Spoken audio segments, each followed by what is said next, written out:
Welcome back to Fresh Outlook.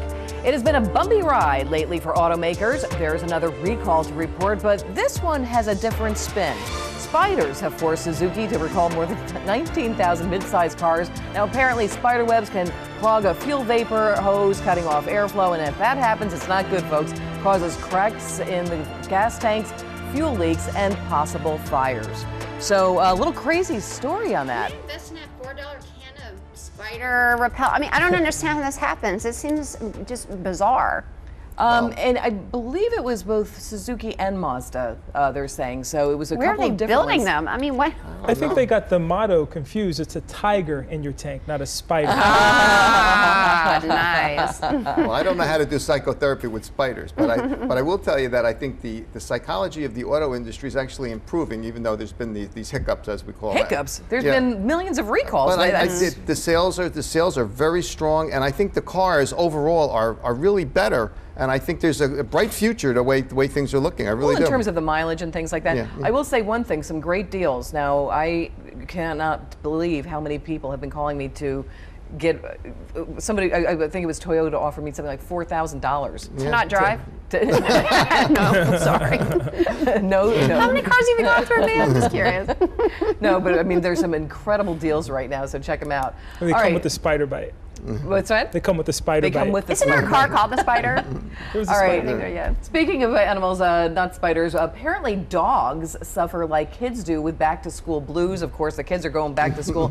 Dr. Bart, you're our psychologist here. Like, what are you going to do to the dog? Are you going to talk to the dog? And Well, I'm a big dog fan, I have to say. I've never practiced working with animals, but I do think that dogs recognize, when you're leaving. I think they have a very good sense of who you are and your personality, and I think their personality does kind of jive with yours in many respects. So I do think that they get it, and that they feel kind of depressed and down when you're not there. Seriously, I just can't even hear those. It's like, there were numerous articles written on this week. Okay, yeah, but how do they know? They don't know. I mean, they're dogs. They have a great life. You know what they do? I mean, they're just hanging out and eating. And I mean, I'm sorry, I don't buy it. I think it's one of the reasons they talk about man's best friend. We watch these stories of people that have gone off to Iraq and come back, and they're greeted by their pets in such an enthusiastic way. It's actually a beautiful story to think about.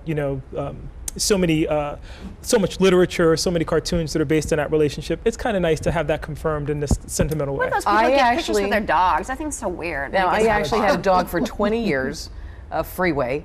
And Freeway, when I went away to college in London, Freeway slept on my bed every single night. So there you go. I had a fox terrier for 20 years, and it was in the newspaper, in the Boundbrook Chronicle, because I had the oldest living dog in the town. Yeah, both of us had 20-year-old dogs. 20-year-old dogs. All right. Why didn't have cats? They're the worst. They have the worst personality ever. Who cares what they think? They're never happy. All right. Well, on the celebrity front, okay, Angelina Jolie, we have to mention it because Brad Pitt and she finally made it official and got married. But I guess they didn't invite a whole heck of a lot of people, not even her dad. It's sort of an afterthought. I'm thinking, how many kids they've got now? They adopted like 8 or something, and they've been through all this, and then they get married. It's just an afterthought. I don't know. I think it was a good idea. I'm tired of these big spectacles that I'm not sure. Kardashian, yeah, I'd rather do it that way than a Kardashian I think it made more sense, and I think it was more dignified and probably more appropriate, actually. Well, I think it was, her third and his second. So I think that when you're going down that aisle and that road, I think that's probably pretty appropriate. But not surprisingly, not a lot of splash like you said, and I kind of like that better. And I'm not sure how you guys feel about that, but you said Kardashian, Dee Dee. I hate that. And the money, they spent like $45 million, and I was surprised that there wasn't more public outcry on that, especially with what's happening in the world. Absolutely, and isn't there something to be said about understated elegance, where you could have an event, and not have such a big, splashy, in-your-face type of they're situation? certainly never understated or elegant, and they're doing this. I still can't believe people watch them. This reality TV, because they keep trying to do more and more and more. How do they continue? I think what they did is much classier, nicer, the right way to go. Definitely refreshing. Yeah, I think so too.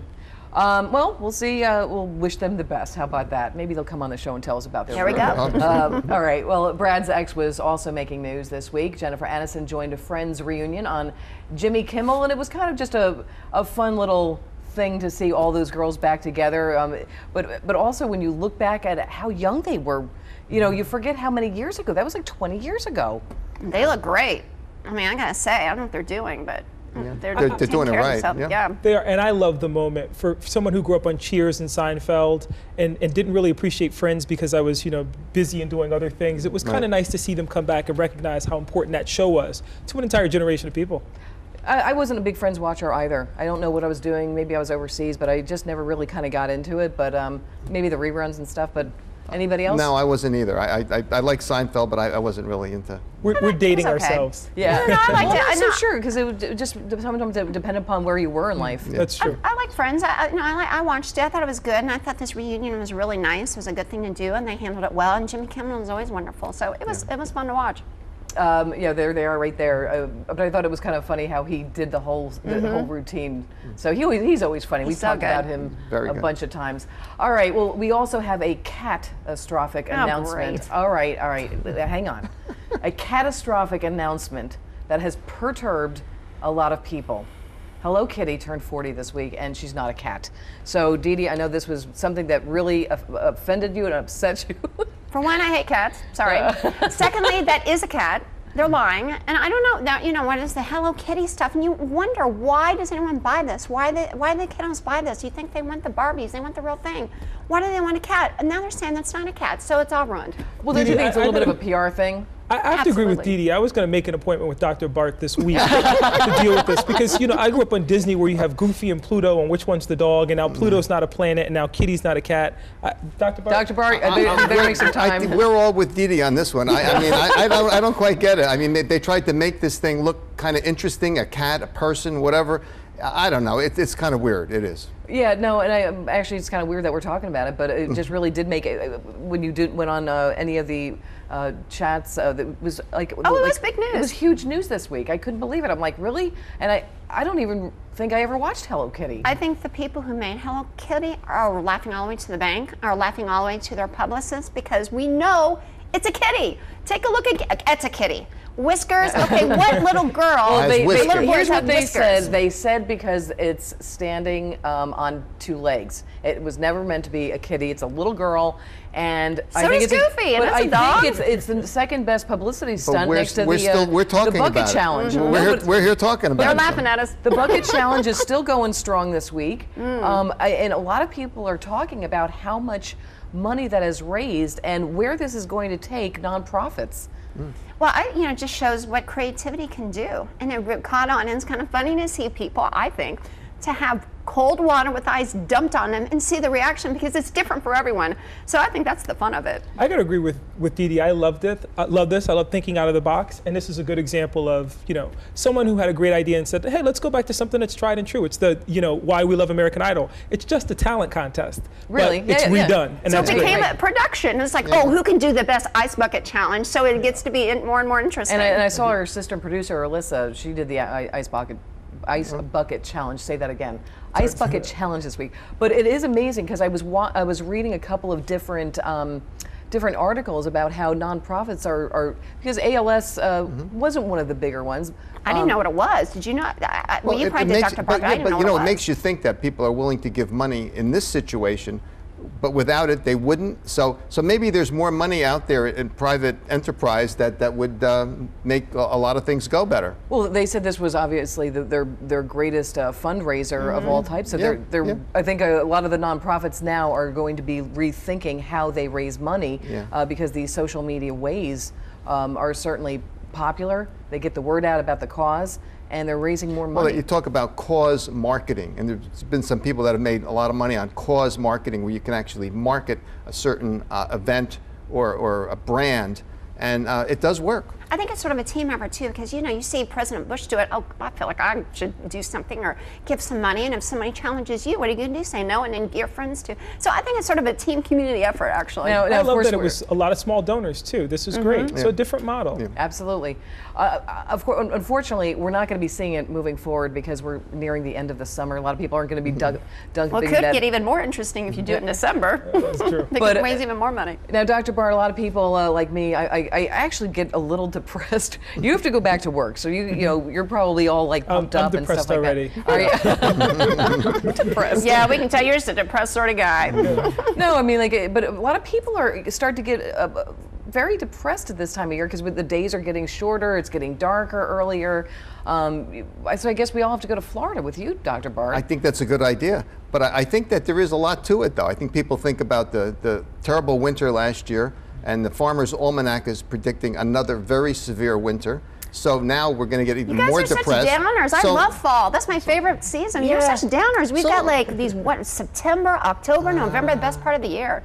They're a great time of the year, but we just know what's You're a around. summer girl. We know you're a summer girl. She loves being in the water and the beach and all that. So we're just different seasons. That's all. See, Dee Dee's got the right idea. What every season day. are you? That's right. Every day do something Make good. every day be a good one. See, that's the Absolutely. right Make every attitude. day summer. There we right. go. Oh, most that's football nice. fans love the fall because it's the beginning of the NFL season. So, of course, there What's are your some favorite merits. season, gentlemen? Actually, I liked winter because I was a skier Oh for my many years. goodness. Oh, wow. Oh, but he's in Florida. Whatever. Yeah. That's number two, What about you? second. As a teacher, winter, snow day. Really? Really? And Interesting. 2 winters? I love We have love 2 winter. winters, Oh, wow. a summer, and a fall. And usually people go for spring. Amazing. I was just going to say that, yeah. We're I an think odd that's- bunch. We are That's not Effie. bunch. Effie's a spring guy, you can tell. Our All producer. right, we do have the picture of the week. Check this out. We want to show you something. Please don't be another animal. No, this was out of New Jersey, actually. It's actually a robbery caught on tape, and in South Brunswick. And here we go. Let's. This was we're waiting for the footage. Come on. Alyssa, what are you doing? There's a. You gotta hang on. Oh.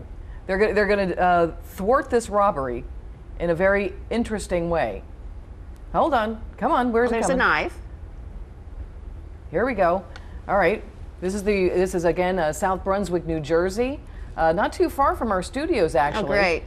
And this is the video of the week, and I guess this guy like stopped this robbery with this motorcycle helmet, which I believe he's going to toss over to this guy. Let's see what happens here. Well, this is a long video. Quite a long video. Is this a blooper? Is I this have what this no is supposed idea. to be? Like the I have latest not video seen of the this. week? All right, well, we're out of time. Oh, on that one. was great. That was riveting. All right, we do also. Hey, I was told it was South Brunswick. I'm and it almost was a hoping for robbery. the animal back. That's All right, pretty bad. we do want to wish everyone a happy and healthy Labor Day. A little history here. Here in the U.S., the holiday is celebrated on the first Monday in September to celebrate the American labor movement and is dedicated to the social and economic achievements of workers. It became a national holiday in 1887, and around the world in more than 80 countries, the equivalent holiday is International Workers' Day. That is celebrated on May 1st. So that is your show for this week. We wish all of the teachers, all of the students, Dr. Williams here, we wish everyone a very happy and wonderful school year. I'm Toschi. We thank you for your company, and we'll see you back here next week.